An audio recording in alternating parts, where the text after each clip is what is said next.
Ladies and gentlemen, welcome to my conversation with Sadhguru. He doesn't really need much of an introduction. This country and the international community know him well. He's a mystic, a visionary, humanitarian, a yogi, and he has a really fascinating outlook on how spirituality can help business, the economy. And we're really hoping to tap into that today. You know, as a journalist, I travel to some of the world's hotspots and I continue to see death and destruction on a daily basis, and it's my job to bring that to your living rooms. But I also see the spirit of humanity. The human spirit is an incredible thing, and you can also see in these communities that one person can make a huge amount of change. So in my conversation with Sadhguru, we're going to talk about these things, how you as individuals can make change and what our responsibility is individually, collectively, and as a society. Really great to talk to you, Sadhguru. Let's talk about firstly this concept of inclusive economies that you coined some 12 years ago. You took the idea to Davos. If you can briefly first tell me what you mean by it. Say, namaskaram to everyone. When you run a business, whether you make safety pins or computers or cars, somewhere the fundamental intention is you want to sell your safety pin to just all the 7.3 billion people. You're not thinking, I want 2 billion people to use my safety pin, others can use whatever they want. You want all the 7.3 billion people to use your safety pin. So this, you can approach it either as a conquest or as an inclusion. If you approach it as a conquest, then the very process of what you're doing will be destructive in many ways, both for yourself and to the people, and to the general ecology and the situation.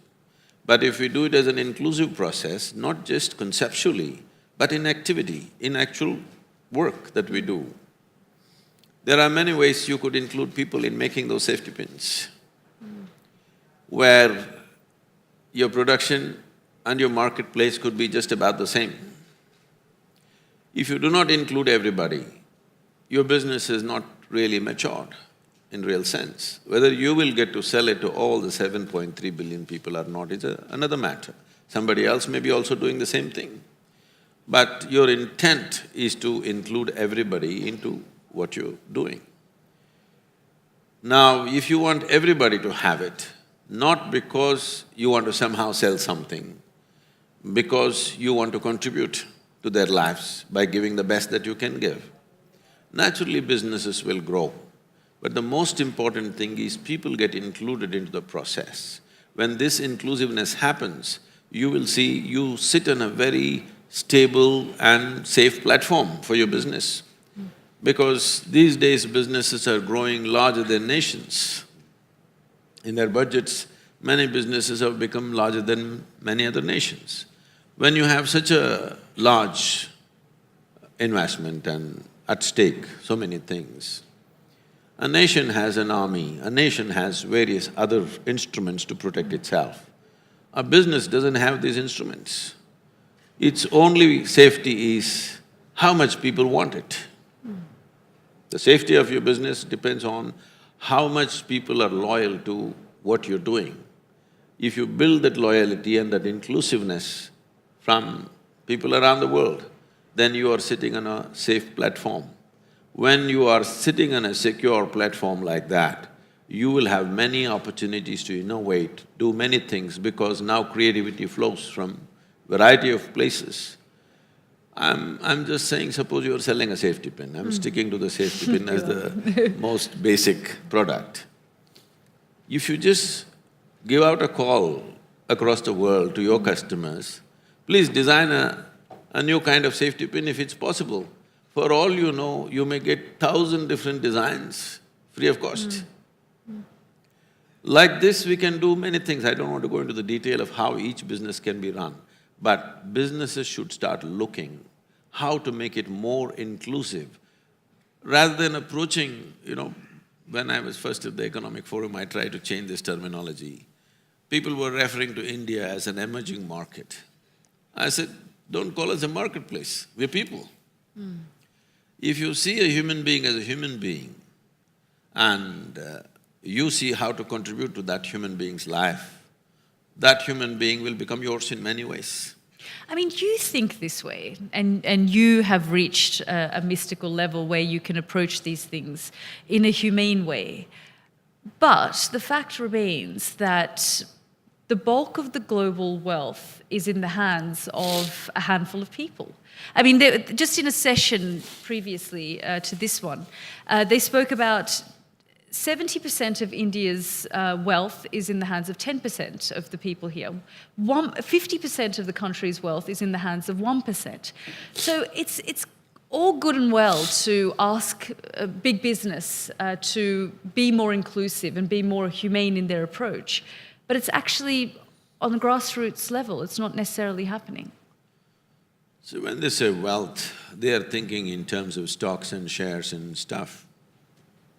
That's fine. You don't expect everybody in the country to own that, all right? The important thing is, everybody in the country and in the world should be able to fulfill their fundamental needs and their well-being.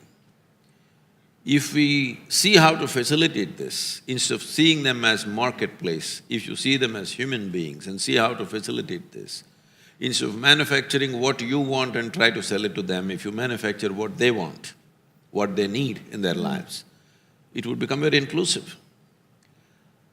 We prepared an elaborate system of how this could be done for a variety of industries.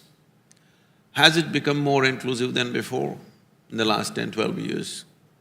I would say yes, to some extent, not to the extent that we would want, but definitely it's a little more inclusive. And you can see this just now.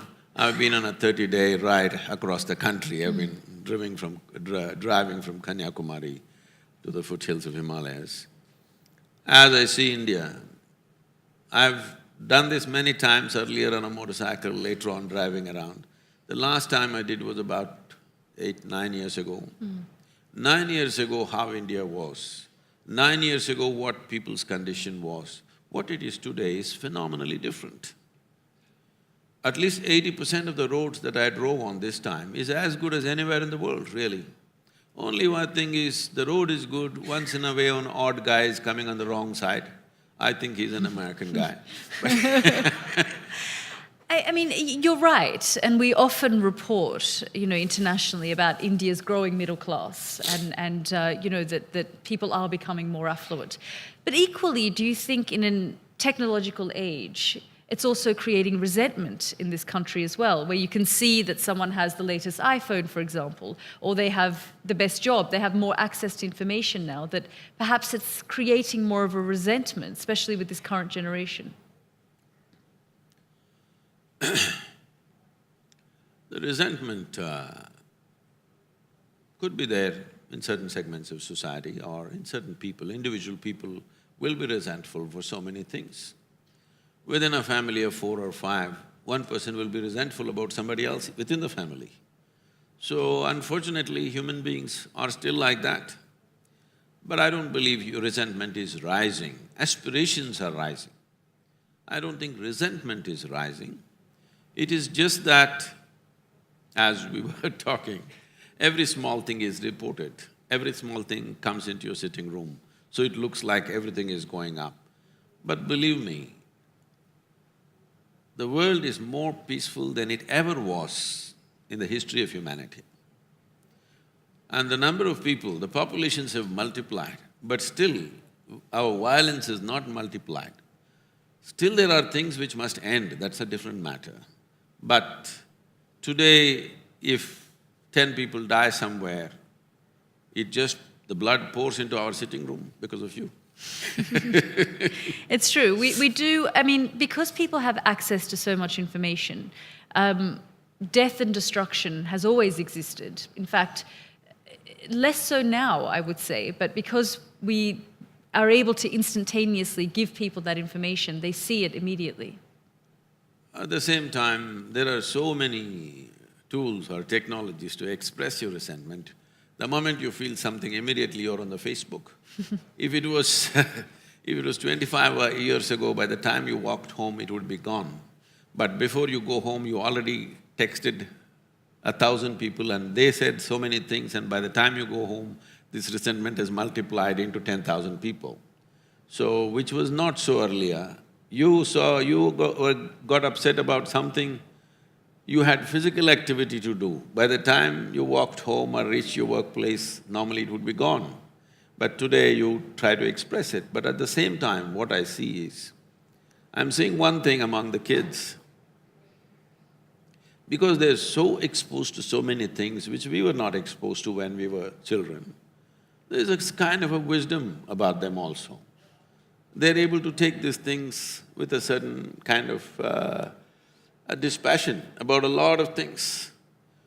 We grew up at a time where always people around me and myself, we were always talking about a revolution, the times of Che, you know. But not today.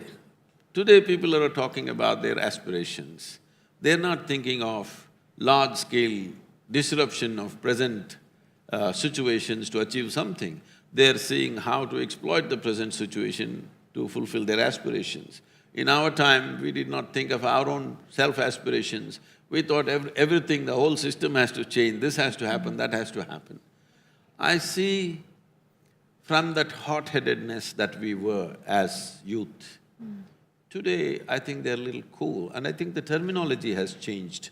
See, when we were young, if something was really good, we said, oh, it's hot. Now they're saying it's cool. But, I mean, we are seeing fractures globally in the international community. I mean, there's been so much discussion around the election of Donald Trump, you know, why that happened. With Brexit in the UK, why that's happening. With the migrant crisis, with people being pushed out of their homes and communities, and conversations about far-right movements in Europe. Do you think attitudes globally are hardening? You talk about the revolution of your time and people are more cool now. But from the experiences that I have reporting in these places, that I sense that attitudes are hardening and people are identifying more now. There's more sense of identity politics. I think we have, in the last couple of decades, we have overdone this political correctness too much. People are sick of it. Trying to be right about everything, not looking at what people's needs are, but too much political correctness. Every word that you say, you have to say it in a certain way. This has led to a certain level of frustration, particularly in the United States. Now, they're trying to protect their rights because they feel threatened. The majority communities in various nations are feeling little uncomfortable because they feel slowly it is being taken over. Whether it's real or it's just perceptional, it doesn't matter. But this feeling is strong. It is strong in India also. Because constantly talking minoritism, people feel uncomfortable. What's going to happen to us? So, we must understand this. Minorities have always stuck together.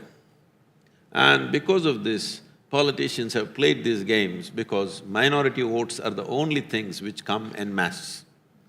Majority votes will never come en masse.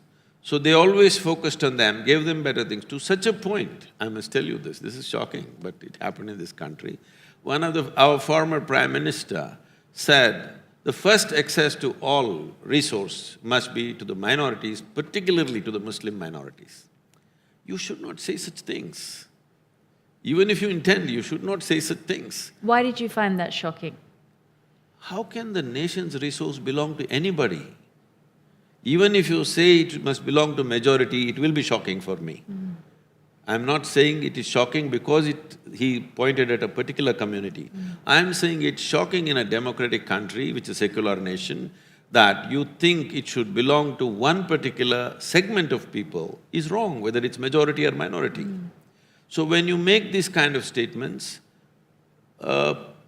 postures and positions get hardened by other people to protect their own interests. What is economic will take on a religious, hue altogether. It's essentially an economic issue, but it will take on a religious tinge. Once it takes on a religious tinge, everything becomes uncontrollable. Do you think that's a result of a lack of leadership? Do we have a global lack of leadership at the moment? There is lack of leadership in a certain way, but at the same time, we need those kind of leaders only when we are in crisis. Rest of the time, we just need a CEO to manage the nation. Only when you have to lift a nation out of some pit, then you need that kind of an inspiring leader. Rest of the time, you don't really need that kind of leader. A manager is good enough. Actually, there is a survey in India which shows that in many of the states, when they had the weakest chief minister, that state does very well in economically, you know. Why is that? Because he doesn't know how to meddle with everything. So do you find, I mean, you've raised the kind of, the previous Prime Minister, did you say the previous Prime Minister said former leader talking about, incentives going to certain communities. Is that an issue that India continues to face in its attempt to be politically correct? See, somewhere we have to come to this. In a democratic country, numbers are important because elections are just a number game. Because numbers are important, people are trying to get those numbers whichever way possible. So, our election commission has put so many restrictions. If you say one religious word, immediately there is a censure, you can even go to prison by inciting something. So they don't do it in public meetings, they do it in those closed meetings, whatever. So one important thing is, if a democracy has to succeed, individuals should vote as individuals, not as family, not as community, not as caste, creed or religion.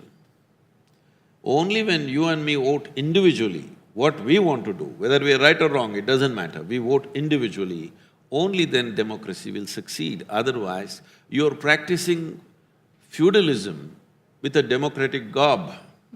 So once it becomes feudalistic, naturally everybody's position hardens. What is the role of spirituality when it comes to business? It's very important in the sense, first of all, let's understand what is spiritual process. Spiritual process does not mean looking up or looking down. It is not about believing something, it is not about going to a temple, church or mosque or whatever. Spirituality means this: when your experience of life transcends the limitations of your physical nature, then we say you're spiritual. When we say physical nature, what is physical about you was all gathered from outside, isn't it? The food that we've eaten, which is sitting here as a body. Either we get it now, or when we are buried one day, we get it that we are actually part of the soil. So what is soil is now sitting here and acting up like this just because it can prance around, it starts believing things. But beyond what we have gathered, there is something else which you can call as life, you can call it whatever you want, but you exist beyond your body parts. So what body parts we gathered is just earth, which we have to put back one day. Something beyond that is within us. If we come to experience that dimension, then we say, you're spiritual. Or if you're seeking to experience that dimension, then we say you're on a spiritual path. Now, if you touch that dimension, naturally the sense of boundary will go away within you because boundaries are of the physical nature. Boundaries is a must for physical nature. This is me, that is you physically. These boundaries are very essential and this is needed. That goes for individuals, that goes for communities, that goes for nations. We call this a nation because it has a border, isn't it? So physical spaces are always defined by boundaries. A dimension beyond physical, if you touch, there is no sense of boundary within you. It is naturally inclusive. If you bring people… Actually, when I was at WEF, I was asked, Sadhguru, if there's one thing we can do for you that will change this world, what is it? I said, I will name 25 people, give them to me for 5 days. I will change the world. In 2 to 3 years' time, there'll be a huge change in the world. Who are these 25 people? I named 25 heads of the major nations on the planet. Normally, I need 2.5 days to do this to people, but because they're politicians, I said 5 days. You doubled the time. Double the time, just to ensure. If… I want you to understand this, whether it's yourself or anybody who's leading a business or a nation, if you sit here and if you can experience all these people as you're experiencing the 5 fingers of your hand, after that, I don't have to tell you what you should do with them. Once you have experienced something as a part of yourself, then everything that you do will be an expression of that. So if you run businesses like this, if you run nations like this, it'll work. How is this possible? Very simple. We could do an experiment. If you do like this and hold it, you will see something starts happening between your 2 hands, you know. I'm sorry. So what do you think ultimately then is missing from these 25 people who run the world? Why did you choose them? Limited identification is the only problem. I'm sorry. No, that's right. Sadhguru has a slight cough and cold, so he's asked me to bear with him. See, these people could have experienced when they're very joyful or loving. If you felt very, very exuberant within yourself, if you just take your hands and place it here, 6 to 8 inches away from you, right here you will feel sensations. If nothing like that happened, then we have to do something horrible.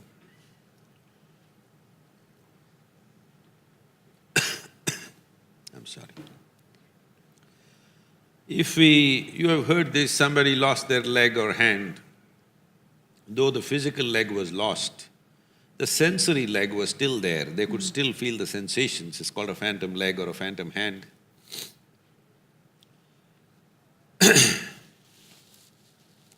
This is because sensory body has a presence of its own.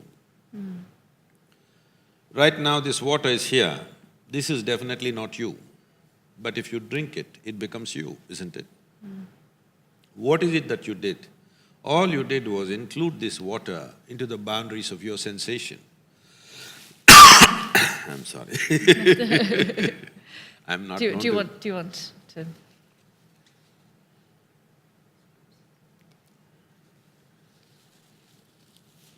Nobody ever sees me unwell, but Now, no. Oh, that would be great. Yeah. See, now this water is not you, but if you drink it, it becomes you. All you have done is, what was outside the boundaries of your sensation, you included it into the boundaries of your sensation. What you call as my body was all over the place. Today, because it's within the boundaries of your sensation, you experience it as myself, isn't it? Now I can teach you a method with which your sensory body can expand. Let's say your sensory body became as large as this hall. If you sit here, you'll experience everything here as a part of yourself because everything is within the boundaries of your sensation. This is what yoga means. Yoga means union. Yoga does not mean twisting and turning your body or standing on your head. Yoga means union. In your experience, everything became one, simply because your sensory body has been expanded. If your sensory body became as large as this world, you would experience everything as yourself. Sitting here for one moment, if you experience me as yourself, after that, do I have to teach you morality, thou shalt not do this, thou shalt not do that? Would it be necessary for you? So you're saying the problem is religion then? No. The problem is limited identification. You are identified only with this. So this is naturally either an enemy or something to get something out of. It is a marketplace, other people have become our marketplace. If we saw them as human beings, if you experience them as human beings, we would see how to contribute to their lives. If you see them as marketplace, you will see how to exploit them. So if you exploit them, there will be resentment. There will be, we can't live without you, but if we get a chance, we would like to do something to you. This is how the world is going on. So if the top leadership in the world, within themselves, if they experience a certain sense of union with everything around them, the very way they function will change. Why I'm saying this is, see, this is for the first time. This is for the very first time in the history of humanity. Today, we have the necessary resource, capability, technology to address every human problem on the planet. You take what you want, nourishment, health, education, everything we can address. Only thing that's missing is, there is no inclusive consciousness. Even 50 years ago, we wouldn't be capable of, even if we intended, we could not do it. Thank you very much. I'm fine. 50 years ago, even if we wanted to do it, we did not have the capacity. Today we have the capacity and we are not… if we don't do it, that I call it as a crime against humanity. If we are not capable of it, that's different. But we are capable of it and we did not do it, that's a crime, isn't it? Do you think, though, that religion divides? You want me to get killed?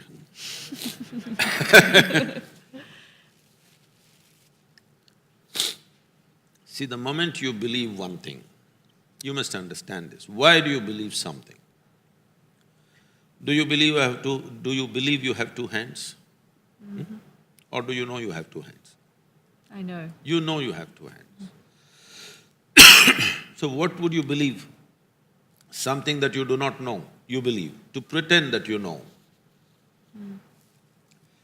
If human beings understand the immensity of not knowing, immensity of seeing I do not know, if you see I do not know, only then the possibility of knowing opens up in your life. But now what we have done to humanity is, whatever you do not know, you just believe it. So you believe one thing, I believe something else. Today we are nice to each other, but when my belief and your belief comes to a competition, then we will kill each other. Do you think religious men, people in positions of power that others follow, exploit that? I wouldn't say they exploit that. They are also victims because they also believe. First of all, belief means this: you don't have the courage to admit something that you do not know as I do not know. What is your problem? What I know, what I do not know, what is the big deal about it? But that one thing humanity is not able to come to terms with is, they are not able to live with I do not know. But I do not know is a tremendous possibility. If you are in a state of I do not know, your intelligence is at its peak.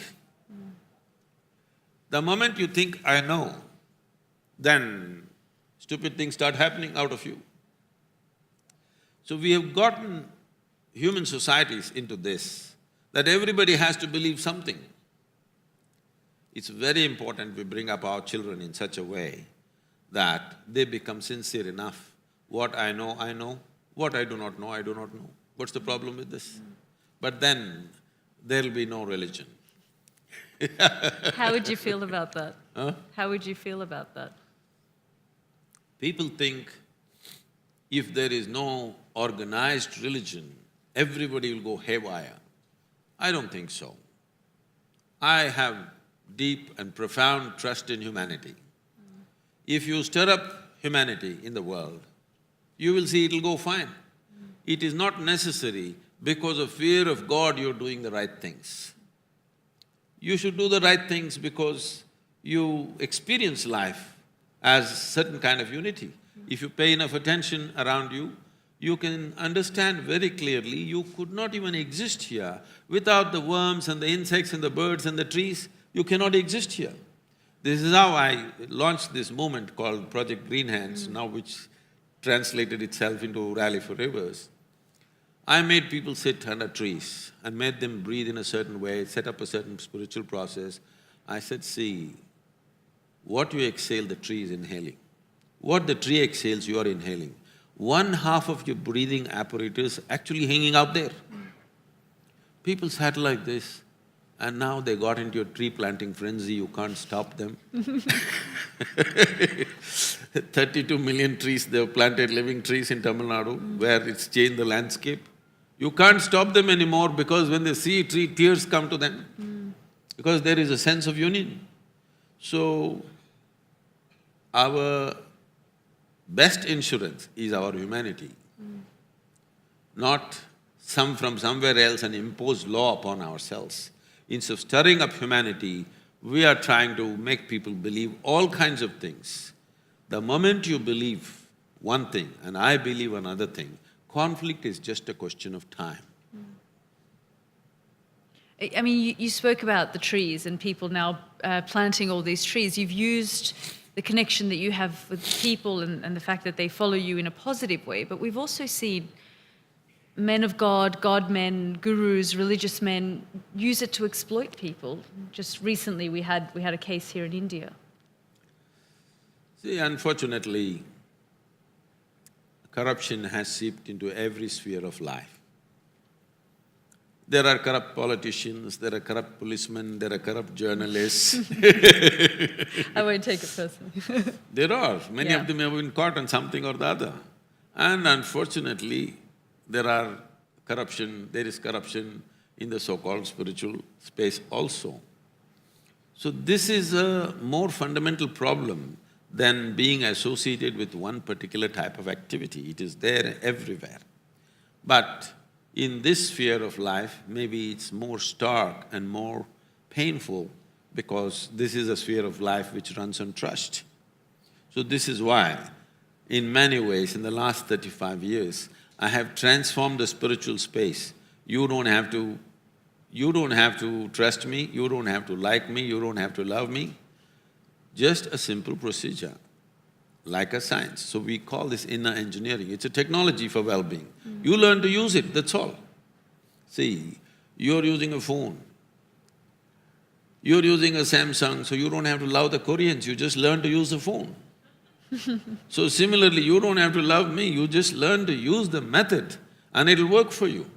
So, this has been my fundamental work, that spiritual process has to be delinked from faith as such, because this is the technology and science and technology for inner well-being. As there is a science and technology for external well-being, there is a whole science and technology for inner well-being. If you transmit it without frills, it will remain clean and good. So that's how it's working across the world right now. But somebody may misuse it always, but that misuse is there in every sphere of life, isn't it, unfortunately? It's true. On that note, I'll open it up to the floor and give you a chance to ask Sadhguru your questions. I'm sure you have lots of things in your mind and thoughts. We've got two people there, if I can just get the microphone to them.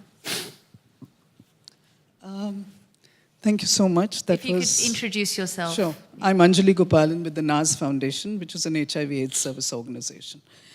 Sadhguru, recently I have read about Muthamma, this really poor tribal woman who's taken on the Isha Foundation to get back her land, which she claims Isha Foundation has usurped, and the land for over 400 other tribal families. Is there any chance that the Isha Foundation would return that land to the tribal people? If I had it, I would have. But the Isha Foundation has, and there's documented evidence. No. Please, there's no documented evidence or any kind of evidence.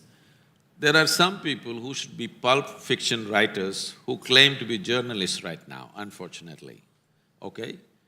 You are most welcome to come and examine everything that you want to. These people should be writing pulp fiction, but they claim to be journalists. Unfortunately, as she was talking about some spiritual leaders being corrupt, certain journalists have taken to blackmail, okay? Right now, any journalist or anybody is free to come and investigate the entire process. If there is an inch of land, just an inch of land taken from anybody, I will leave the country. Is that good enough? Inch. Okay. Thank you very much. My name is Biraj Patnaik, and thank you for talking about the environment and inspiring young people. I think that's very, very important today, and that's a role we wish more people did. You just spoke about Pulp Fiction and journalists, but what about the Tamil Nadu government, which has filed an affidavit in the High Court, clearly stating and showing the violations, environmental violations and construction violations of your foundation on the land, the blocking of the elephant corridor. I mean, leading to the situation where Justice Haripratnam, as you know, appealed to the Prime Minister not to go to the foundation because of these illegal activities. Yes. Surely the Tamil Nadu government filing an affidavit in a high court is not a work of fiction, Sadhguru. All right. Now, if there was substance to that, you think the Prime Minister would make the trip? Have some sense about what we are talking about, okay? If you have invested yourself in something already and you have to say these things, you're free to say it. But 1,000 times World Wildlife Fund, Tamil Nadu Forest Departments and the Environmental Ministry, everybody has said there is no elephant corridor in the region, anywhere within 100 miles. And you go on inventing an elephant corridor which doesn't exist, what can I do? About the Tamil Nadu government's affidavit, Tamil Nadu government's forest department has clearly stated in the High Court that this is not an elephant corridor and not an inch of land has been taken by the foundation. If this is not good enough, somebody goes on filing an affidavit. I will tell you, they said we have chopped off an entire rainforest. So we produced the Google Maps of 2002, 2008, 2010, 2016 and 2017. Not a single tree has been taken out. Now you don't open your mouth on that. Why? You said entire forest has been taken out. Look at the Google Maps. Today there is technology, you can't sell your lies forever. Some of you believe if you utter a lie 100 times, it will become a truth. It will not. Okay, we've got a question at the front here.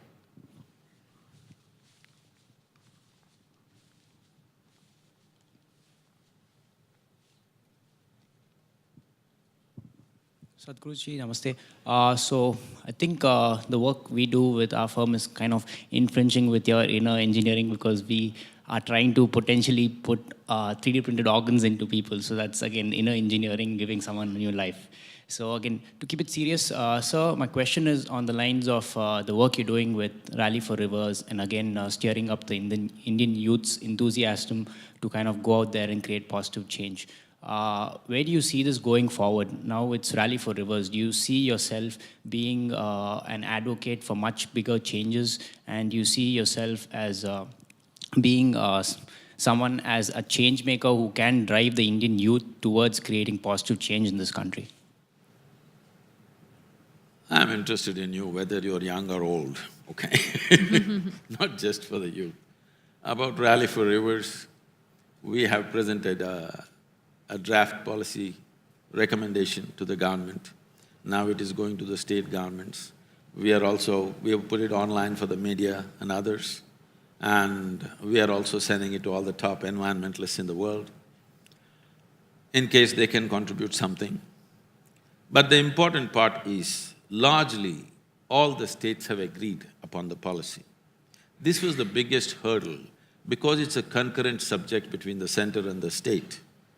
And they could never get the states to agree because there are various political parties. Now, all the political parties, we brought them to concurrence that they have agreed to how the rivers should be treated as such, which is a major step because concurrence has come. This makes it easy for the central government to go about the policy. It will definitely become a policy in a short while. When it will become a law, may take some time because there are many social and other kinds of complexities in implementing this. But we want to set up large-scale modules which are economically successful to prove to the farmers this new way that we're talking about will work out to their advantage. Without setting up an economic success, We don't want to push it. Once it's an economic success, I think it'll go like a revolution by itself. Great. Yeah, two here.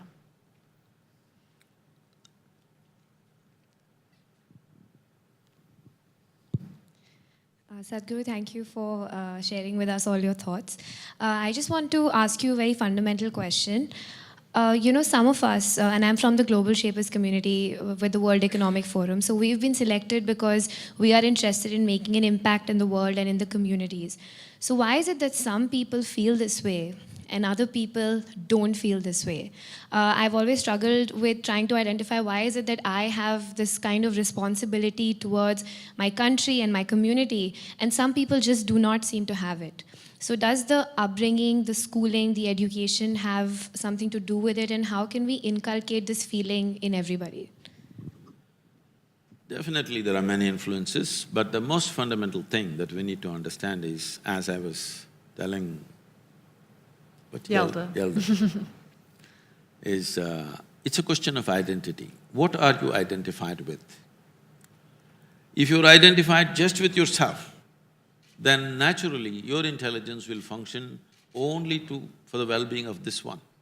If you're identified with your family, your intelligence will function for the well-being of your family. If you're identified with the community, it works for that. If you're identified with the nation, it works for that. If you're identified with the entire life on this planet, it works for that. So this is the nature of human intellect. Whatever you're identified with, that's what it works for. One thing that's happened with modern education is, we are only focusing on the development of the intellect. The other dimensions of intelligence are completely neglected. When I say other dimensions, in the yogic way of looking at things, we look at human mind as 16 parts. They can be seen as 4 segments. This is called buddhi, ahankara, manas and chitta. Buddhi means the intellect. Right now, entire modern education is totally intellect-oriented. Would you like your intellect to be sharp or dull? Sharp. So essentially, intellect is a cutting instrument, it's like a knife. It's all right to use a knife to cut something. So right now you want to stitch something, if you use a knife, you leave it in tatters. This is what is happening to modern human being, because the only part of intelligence that they're employing is their intellect. They're trying to do everything with their knife. If you try to do everything with your knife, obviously you're going to cut yourself into pieces. As you get hurt, you will fix smaller and smaller boundaries for yourself. You step out into the world, if something hurts you, you put one boundary. Something else hurts you, you put one more boundary. If you get hurt within the family, you will make a much smaller boundary. So because you're employing only the intellect part of the intelligence, it's very important, the future generations at least, human intelligence has to be brought up in an equitable way so that the other dimensions of intelligence function. Only when they function will they be able to think of a larger identity. Otherwise, naturally, it's about me and me alone. So in this, you do very small things. You do very small things to yourself and ugly things to yourself, because one thing that a human being suffers most is being trapped. The trap need not necessarily be because somebody locked you up. The trap can be just in your own mind. And people immensely suffer that. This is the transition you're seeing. When you are 5 years of age, your face was like this, slowly it becomes like this. You think you have grown up. No. At 5, if you were so joyful, at 30 you should have become ecstatic, isn't it? But just the reverse is happening simply because intellect is the only dimension of intelligence you're using. You're trying to understand everything by cutting it open. If I want to know you, should I dissect you? But that's what you're doing in your mind, isn't it? Whatever you want to know, you dissect it with your intellect. You can know some aspects. I can know your liver, kidney, spleen by dissecting you, but I will not know you as a human being. So this is something we have to focus on in our education systems. Yeah. Hello. Sadhguru, always wanted to ask this question, and then today I've got this opportunity. It's a very basic question, but yeah, we've always been told that everything is pre-decided in our fate, and then it's all about luck. So I always keep arguing with my mom that I have to take risks, I have to become a big entrepreneur. She says, no, everything is pre-written. So what is in our control and what is not in our control? It is always confusing. So do we just let things go to happen, or keep struggling and then make things happen? It's very confusing, Sadhguru. Please guide us. If you're making something happen, why should you struggle? But some things that really do not work in our favor, we keep really, if I have to give, by taking a risk, I would like to give an example.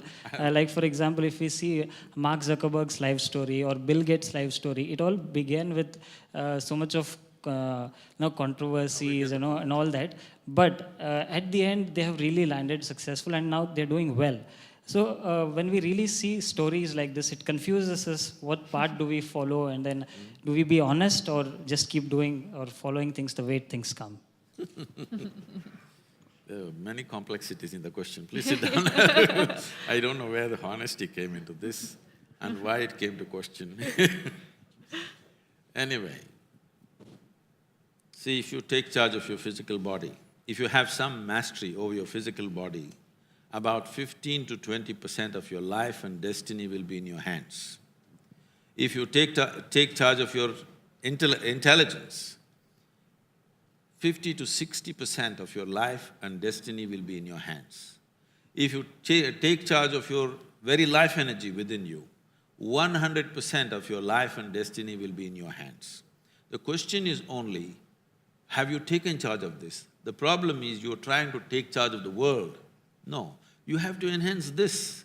If this is enhanced, the activity you perform is naturally enhanced. This is like, there's a Buddh circuit here. The F1 circuit is here in Delhi. You are on the Formula 1 track with your old Maruti 800. If you hit 300 kilometers per hour, all four wheels will fly in four different directions. If you want to be on a F1 track, you must have a reasonably good machine which can take it. So the important thing is you must enhance this one, but you're trying to enhance activity. If you enhance activity without enhancing this one, this will break up. This is what a lot of people are doing to themselves. But if you focus on enhancing this, you will take activity in your stride effortlessly. Then you will see creating something is not a struggle. I interviewed Satya Nadella, the Microsoft CEO, who's born in India, last week. And I said to him, the top 9 CEOs in the world are all Indian. Why are they all leaving the country? Why aren't we seeing a Microsoft or a Google being created here in this environment? Because in this country, we still have a socialist backlog. There are some people like this who raised their hands in the beginning, who doesn't like anything to succeed. If anything succeeds, they will go against it. Anything doing well, they don't like it. People are happy, they don't like it. So people go out and thrive. So should there be a Google or a Microsoft here in India? I'm sure it's bound to happen because the time for Google and Microsoft is past. Something new has to come up, I'm sure it will come up. I'll take some more questions if there are. Yep, just the lady in the back.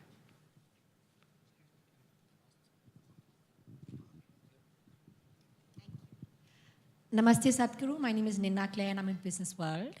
And I was just wondering that this inner engineering program that you're talking about, can it help people with psychological problems as well? Already manifested problems. See, it depends. Psychological problems are not as simple as, it's not black and white. There are too many shades in between. So, all psychological problems cannot go under one banner. It is… every individual psychological problem is very unique. If there is no one solution for all of them, some of them are pathologically embedded in their system, which is not easy to handle. Many are induced because of the situations and the challenges that they face in their life. Those can be easily turned around. people who have become psychologically imbalanced because of situational pressures upon them, we can definitely turn them around. But those who are pathologically so, it's not easy. We can give them some relief, but will it be all fixed?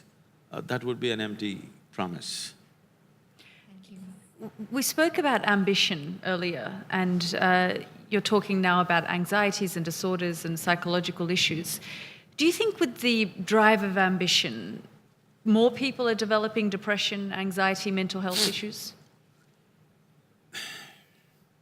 See, I personally don't like the word ambition because in a certain way, you're trying to impose your will upon the world. You want to be something and you want the world to cooperate to make you that something. If we transform ourselves from ambition to a larger vision, we can do the same thing very joyfully. Still, we will become who we become depending upon our capabilities, but we can do it joyfully with a great sense of fulfillment, rather than crushing ourselves to become something. I keep telling people, most people are trying, they're killing themselves to live. To live, you don't have to kill yourself. If you have to do this life joyfully, it's very important that you have invested yourself in a vision to create something, rather than ambition to become something. There's just a question right there. Hi Sadhguru, Namaste. I'm Simarpreet Singh, Global Shaper from Chandigarh. I was reading Isha Foundation's blog, and there is this one article, the heading is Sadhguru's Enlightenment in His Own Words. So I want to know, according to you, what is enlightenment and how can other people be enlightened beings, as you have mentioned your experience of getting enlightened. Can you tell us about that? Thank you.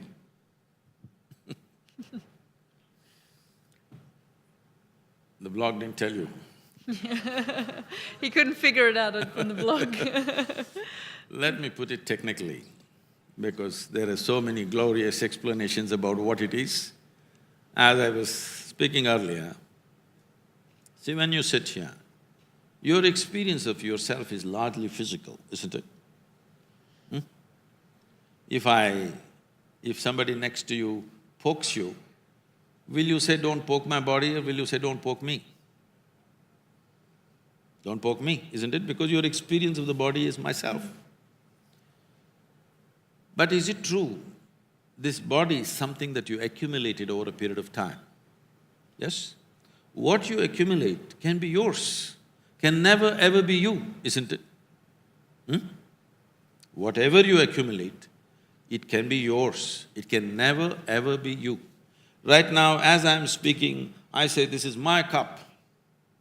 You will think, "Oh, Sadhguru has some problems." But let's listen some more, because everybody says he's wise. After some time, I say, "This is me." Then you'll say, "Let's go." Because this is sheer madness, isn't it? Something that you acquired, you think is you, isn't that madness? So right now, that is the madness. What you accumulated, you think it's me. The day you're free of this madness, we will say you're enlightened. Experientially, not intellectually. It's quite difficult to get to that stage, you would know. It is not difficult, it is just that it's in a different direction than the way you're looking right now. When I say the way you're looking right now, can you see me? Yes. Use one hand and point out where I am. You got it wrong, elder. Are you everywhere? Is that what No, you're no, trying to say? This light is falling upon me, reflecting, going through your lenses, inverted image in the retina, you know the whole story. So where do you see me now? Within yourself. Yeah, Where do you hear me right now? within myself. Within yourself. Where did you see the whole world? Within yourself. Have you ever experienced anything outside of yourself? Your pains and pleasures happen within you. Your joy and misery happen within you. Your agony and ecstasy happen within you. Even light and darkness is only happening within you, isn't it? But what about the pain that others inflict on one another and the suffering. When was the last time somebody poked you with a dagger? I was actually in Mosul 3 weeks ago, and I saw a lot of people poking each other with all sorts of things. See, when you say the pain that other people inflict, if it's physical, this is what the issue that he's raised now. If your experience is such, if you sit here, that you clearly, experientially know, you clearly know this cup is not me. Similarly, if you know, not because you're thinking about it, simply you know this body is just one more acquisition of mine. You will keep it well, you will use it well, but just because this is not me, I'm not going to break this. I'm going to keep this well because it's useful to me. If this is so, you will see you will be completely free from various things that normally people suffer. Just now, I've been on a 30-day ride across the country. All the other drivers who were driving with me, they have spare drivers. I have no spare driver because I am supposed to drive every kilometer. Daily I'm driving 12 to 16 hours a day. And in these 30 days, I did 142 events. Events like this. And some of them are very large events with 25,000 people. And 186 one-on-one interviews. That means when I'm driving, most of the time, arrangements were made in the car for microphone, camera, everything. Continuously I was talking through the day and night and driving. Driving on Indian roads like that is not easy to do, okay? What is it that keeps you going? It's just that if you have a little space between yourself and your body, suddenly you will see the limitations of the physical does not rule you anymore. So is it easy or difficult to get there? It is not difficult, it's in a different direction. See, right now when you say, where am I, you say, you point the finger here, but actually in your experience it's happening within you. If you were conscious of that, you would clearly understand all experiences within you are created by you, maybe unconsciously, but it is created by you. Everything that happens within you happens because that's the way you're doing it. So this is why in this culture we said, the way you're experiencing your life is your karma. The word karma means it's your doing. Today it's been misinterpreted, they think it's a fate. It is not a fate, it's the most dynamic way to live. When we say your life is your karma, it means your life is your making, 100%. Why is it then that the majority of the 8 billion people on our planet follow the other path and not this path?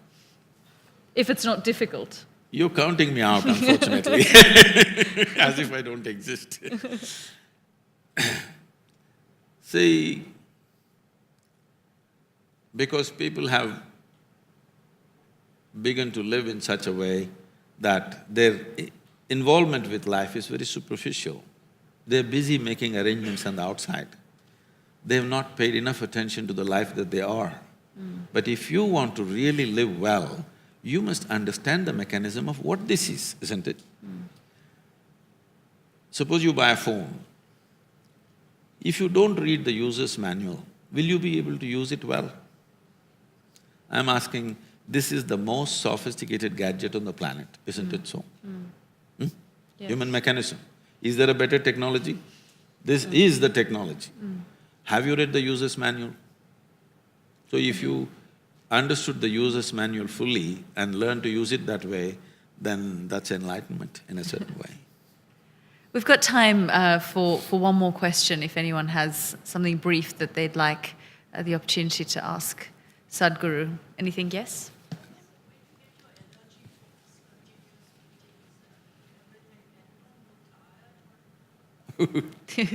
I think she's referring to the 188 interviews you did and the 144 events. You don't look tired. In this 35 years,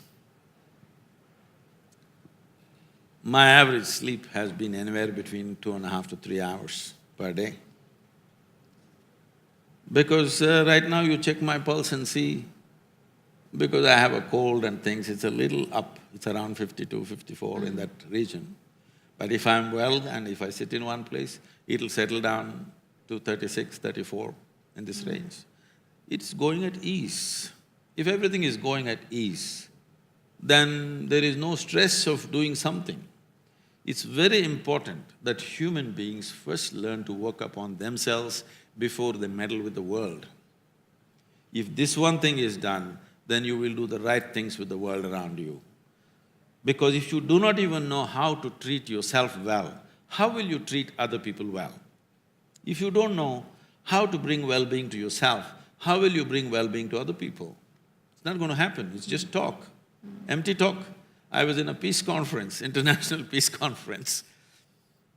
42 Nobel laureates were there. One after another, belting out long speeches, mostly read from paper, they don't even look up, they're just reading pages and pages. Then when my turn came, I asked, it's so much talk about world peace. How many of you can genuinely put your hand on your heart and say that you have a peaceful mind? Your mind is peaceful. They were very honest. They said, no, we are not peaceful, but we want the world to be peaceful. See, the world is very peaceful, minus the human beings. World is fantastic, minus the human beings. It's only what is happening in the human mind, a larger manifestation is happening on the street, which is looking ugly. Otherwise, tell me what's wrong with the world. If you and me are not here, the world is just fine, isn't it? So, we do not know how to bring balance to our own self, but we want to do that in the larger world, it'll never happen. We have to understand this. What you see as a world is just a larger version of who we are. If you don't fix this, we can't fix that. Do you predict that will ever happen? Because we're seeing a more divided… As we realize how small the world is, we're also creating more barriers and divisions. I'm not somebody who thrives on predictions of any kind. I don't like predictions, because predictions are made from the cold facts of today. Predictions don't take into consideration what's beating in the human heart. Human beings are aspiring to do something about themselves like never before. And today, I keep joking with people, I say, see, I'm the greatest guru ever in the history of humanity. They'll look at what happened to Sadhguru, he's becoming Mike Tyson or something. This is because when a Krishna came, when a Buddha came, when so many other great beings came, if they spoke, hardly 50 people could hear them. Today I can sit here and speak to the entire world. This was never before possible thanks to the technologies. So today this is possible. This is also possible that we could make the world meditative, very much possible. And for the first time, we are touching that many number of people as we would have never done before. So is it a possibility? Definitely. Will it happen right now? Not necessarily. But in our lives, if we do not do what we cannot do, it's not a problem. In our lives, if we do not do what we can do, we're a disaster. So, it's my wish and my blessing that none of us should become a disaster like that. What we can do must happen, what we cannot do. On that note, I'd really like to thank you, Sadhguru, for taking the time to speak to us, and despite your cold as well. Thank you so much. I'm better now. You're better now. Thanks for it.